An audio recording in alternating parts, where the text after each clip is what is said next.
ከዚህ በኋላ ይሄ መዝሙር ትዘምሪያለሽ። ነፍሴን እረፍት እረፍት እረፍት ይሰማታል።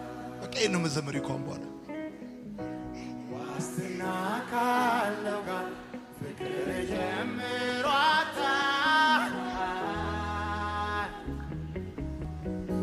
ስጋት